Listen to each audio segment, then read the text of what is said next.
2024-এ ঘটে যাওয়া ছাত্র আন্দোলনে হয়েছিল প্রেম। এরপর সোজা বিয়ের পিঁড়িতে বসলেন মীর রিজন মাহমুদ নিলয় ও ফৌজিয়া তাসনিম আনিকা। এসে বলে যে আপু আসো তোমার হাতটা ধরি, তো ওইটা আমার একটু ভালো লাগছিল। আমি বলেছি যে তোমাকে আমার ভালো লাগে, আমি তোমাকে বিয়ে করতে চাই। গত 27 ডিসেম্বর বিয়ের পিঁড়িতে বসেন আন্দোলনকারী এ দুই শিক্ষার্থী।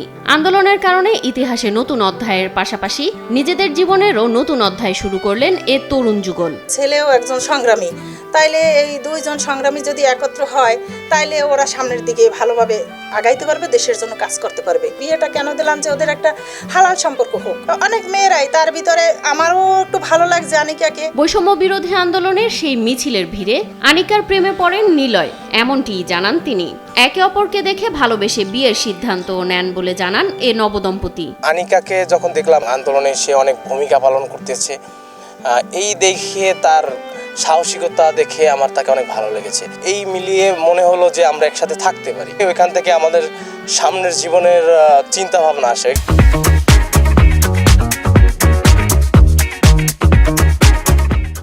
বরগুনার রাজপথে আন্দোলনের শুরু থেকে বিজয় মিছিলের শেষ পর্যন্ত এক মুহূর্তের জন্য কেউ কারো হাত ছাড়েননি বলে জানান এ নবদম্পতি। পরিচয়টা মূলত আন্দোলনের মাধ্যমেই, কারণ আন্দোলনের বিভিন্ন বিষয়ে আমার তার সাথে কথা হতো। তো আমি নক দিতাম, সে নক দিত, সে সাহসিকতায় পরিচয় দেয় সবার বিরুদ্ধে গিয়ে। জুতাও নাই পাই এমন অবস্থা। তো আমি তখন বললাম যে আপু আসো, আমি তোমাকে তুমি এই সেভ করে সাইডে আনলাম। মিছিলেও প্রেম হোক, ভেঙে যাক মোহ, তুমি সাজো ব্যারিকেড, আমি বিদ্রোহ। কবিতার এ পঙ্গক্তি যেন জীবন্ত হয়েছে এ নবদম্পতির জীবনে। দ্রোহের আগুন নিয়ে দুজন বাড়ি থেকে বের হয়ে এখন সারা জীবন একসাথে থাকার অঙ্গীকার করেছেন। আগে প্রেম করব না, বিয়ের পর আমরা প্রেম করব। তো এইভাবে আমি ওকে জানাই, ও সাথে সাথে রাজি হয়। যে ও বলে তাহলে তো আমি আমার ফ্যামিলিকে জানাতে হবে।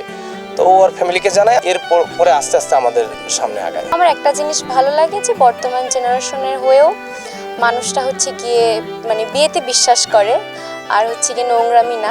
বরগুনা পৌর শহরের মরহুম মীর মোয়াজ্জেম হোসেনের ছেলে নিলয়, ঢাকার আনোয়ার খান মডার্ন প্রাইভেট বিশ্ববিদ্যালয়ের বিবিএ অধ্যয়নরত তিনি। এদিকে একই শহরের মনোয়ারুল ইসলাম শামীমের মেয়ে আনিকা, বরিশালের ব্রজমোহন কলেজের রসায়ন বিভাগে অনার্স প্রথম বর্ষের শিক্ষার্থী তিনি। ও আমাকে অনেক সাপোর্ট দিত, কেয়ার করতো যে ভাইয়া আপনি ভয় পাবেন না। তো ওর প্রতি আমার একটা কেয়ারিং তখন থেকে হয়েছে।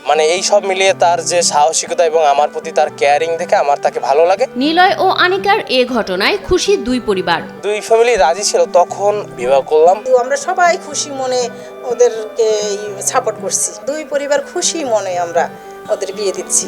আন্দোলনে সহস্র মানুষ শহীদ হলেও তারা পেয়েছেন জীবনসঙ্গী। তবে এখানেই শেষ নয়, দেশের প্রয়োজনে আবারও রাস্তায় নামবেন বলে জানান আনিকা।